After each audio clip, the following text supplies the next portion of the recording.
ময়নার সাথে বাংলাদেশ এসে ভালো লাগছে, গুঞ্জাকে ফোনে বলে দিল রুদ্রর। হ্যাঁ বন্ধুরা, এমনটাই দেখা যাবে, তাই সম্পূর্ণ জানতে ভিডিওটিতে লাইক দিয়ে চ্যানেলটা সাবস্ক্রাইব করে দেখতে থাকুন। গল্পের শুরুতে দেখা যাবে রুদ্রর বসে আছে, তখনই ময়নার বন্ধুরা আসে। তারপরে ময়নার বন্ধুদের কথা শুনে রুদ্র বলতে থাকে, বাহ, তোমরা তো বেশ ভালো কথা বলতে পারো। তখনই ময়নার বন্ধু বলতে থাকে, কথা বলতে পারে তো আমাদের ময়না, নামেও সার্থক। যেমনই নাম ময়না, তেমনি ময়না পাখির মতো কথা বলতে পারে। তখন এই কথা শুনে রৌদ্র বলতে থাকে, হ্যাঁ সেটা আমি জানি। তারপরেই ময়নার বন্ধুরা বলতে থাকে, আমাদের ময়না যেমন কথা বলতে পারে তেমনই ওর মন, খুব ভালো। আর আমাদের ময়না সব কিছুতে পারদর্শী, যেমন খেলা তেমন নাচ তেমন গান, সব কিছুতে। তখনই রৌদ্র বলতে থাকে, আচ্ছা আচ্ছা, ময়নার ছবির সামনে রাখা এই ট্রফিগুলো কার? তখনই ময়নার বন্ধুরা বলতে থাকে, ময়নার আর কার হইব, ময়না এগুলো সব ও জিতছে। ঠিক আছে, আপনারে খাড়ান খাড়ান, আপনারে আমরা দেখাইতাছি। এই বলে ময়নার সবগুলো ট্রফি ওরা এনে এনে দেখাতে থাকে আর বলতে থাকে, একটা নাচ করে সবার মধ্যে ফার্স্ট হয়েছে, আরেকটা গান গেয়ে, তারপরে আবার পুজোতে শঙ্খ বাজিয়ে আরো অনেক কিছু করেই অনেকগুলো ট্রফি পেয়েছিল। তখন এই কথা শুনে রুদ্র অবাক হয়ে তাকিয়ে থাকে। তারপরে ময়নার বন্ধুরা বলতে থাকে, আমাদের ময়নার যেমনই গুণ আছে তেমনই আবার মানুষ হিসেবে অনেক ভালো, ওর বড় একটা মনও রয়েছে। ও এই গ্রামের সবার সেবা করতো, সবার। তখন এই কথা শুনে রুদ্র বলতে থাকে, কেমন করে? তখন ময়নার বন্ধুরা বলতে থাকে যে, একটা ঠাম্মি আছে, ঠাম্মির ছেলেরা সবাই দুবাই থাকে, কিন্তু ঠাম্মি অনেক অসুস্থ থাকতো, তখন ময়না তার কাছে যাইতো। তখনই রুদ্র বলতে থাকে, কেন, ও কি ডাক্তার নাকি? তখনই ময়নার বন্ধুরা বলতে থাকে, না, ও তো আর ডাক্তার না। তাই ও বলতো সবসময় যে মানুষের সেবা করলে নাকি ও সেই মানুষ তাড়াতাড়ি সুস্থ হয়ে যায়, তাই সবার পাশে গিয়ে ময়না দাঁড়াতো আর সবার সেবাও করতো। তখন এই কথা শুনে ময়না অবাক হয়ে তাকিয়ে থাকে, আর এদিকে রৌদ্রও অবাক হয়ে শুনতে থাকে আর খুব খুশি হয়ে যায়। তারপরে ময়না বলতে থাকে, হ্যাঁ অনেক কইসস, তাইলে ঠাম্মির খবর লইছস? ঠাম্মি কেমন আছে, জ্বরটা কমছে নাকি? তখন ওর বন্ধুরা বলতে থাকে, তুই আসবি বলে তো 2 দিন ধরে ওদিকে যেতেই পারিনি। তখন ময়না বলতে থাকে, আমাদের আপ্যায়ন বেশি না মানুষের জীবন বেশি, হ্যাঁ? তারপরে ওই যে দাদু ছিল, দাদুরও কোনো খবর রেখেছিস? তখন এই কথা শুনে ওর বন্ধুরা বলে, না। তারপরে ময়না বলতে থাকে, চল গিয়া দেখা আসি। তখন রৌদ্র বলে, আমিও যাব, চলো, গ্রামটাও ঘোরা হয়ে যাবে আর দেখেও আসবো। তখন ময়না বলতে থাকে, না আপনি রেস্ট নিন, আমরা দেখে আসি কি অবস্থা। তারপর যদি বেশি বাড়াবাড়ি হয় তারপরে আপনাকে নিয়ে যাব, তখন না হয় 2-3টা ওষুধ লিখে দিবেন। তখন রৌদ্র বলে, আচ্ছা ঠিক আছে। তারপর দেখা যাবে ময়না ও বন্ধুদের সাথে বেরিয়ে চলে যায়। এদিকে রোদ্রুর শুয়ে বলতে থাকে, পেটের ভারটাও তো কমে গেছে, মেয়েটার হাতে জাদু আছে। তারপরে রোদ্রুরের ময়নার সেই টফিগুলোর উপর চোখ পড়ে। তারপরে উঠে গিয়ে সেই টফিগুলো পরিষ্কার করতে থাকে আর দেখতে থাকে আর মনে মনে হাসতে থাকে। ঠিক তখনই রোদ্রুরের ফোনে ফোন আসে। অন্যদিকে দেখা যাবে মেঘ রোদ্রুরের ঘর থেকে একটা কাগজ কুড়িয়ে পায়। সে কাগজটা নিয়ে বড়মার কাছে আসে আর এসে বলতে থাকে, মা মা, ভাইয়ের ঘরে গিয়েছিলাম, এই কাগজটা খুঁজে পেয়েছি। তখনই বড়মা বলতে থাকে, কি আছে এটার মধ্যে, কি লেখা আছে? তখন মেঘ বলতে থাকে, দেখোই না, তুমি দেখো কি আছে এটাতে।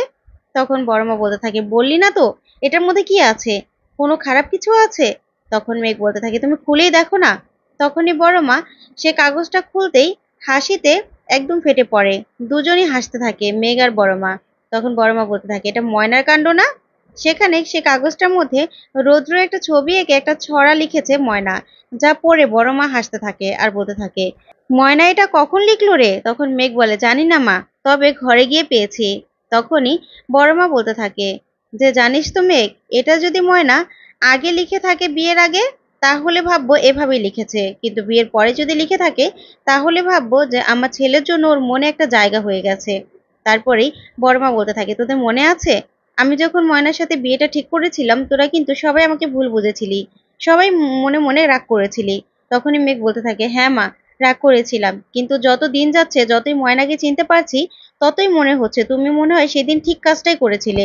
শুধু ভাই যদি একটু ময়নাকে বসতো। তখন বড়মা বলতে থাকে, বসবে রে মেঘ, বসবে। তাই তো দুজনকে জোর করে বাংলাদেশ পাঠালাম। দুজন কাছাকাছি থাকলে একটু যদি নিজেদের মধ্যে একটু দূরত্বটা কমে। আমার মনে হচ্ছে কি মেঘ জানিস, রৌদ্র না বাংলাদেশ থেকে ফিরে আসলে একটু হলেও ওর পরিবর্তন হবে, আর ময়নার দিকে ওর একটু হলেও টান হবে। যা শুনে মেঘ বলতে থাকে, মা তোমার কথাটাই যেন ঠিক হয়।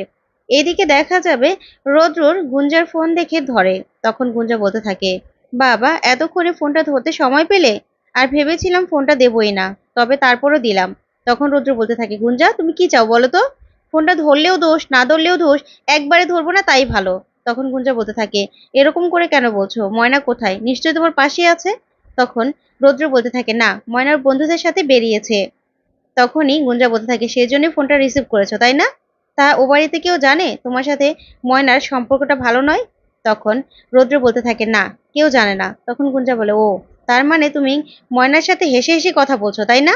তখন রৌদ্র বলে, দেখো, মায়ের ইচ্ছেতে আমি বিয়েটা করেছি, আমি কিন্তু নিজের ইচ্ছেতে বিয়েটা করিনি। তার মানে ময়নার সাথে আমার ওরকম কোনো সম্পর্ক নেই, তুমিও জানো। আর আমি তো ফিরেই আসছি, বলো, তোমার কাছে তো ফিরে আসছি। তখন গুঞ্জা বলতে থাকে, হ্যাঁ, তারপরেও তো তোমরা কাছাকাছি থাকবে, এক ঘরেতে থাকবে, আমার খারাপ লাগে না? তখন রৌদ্র বলতে থাকে, দেখো গুঞ্জা, এসব কথা একদম বলবে না তুমি।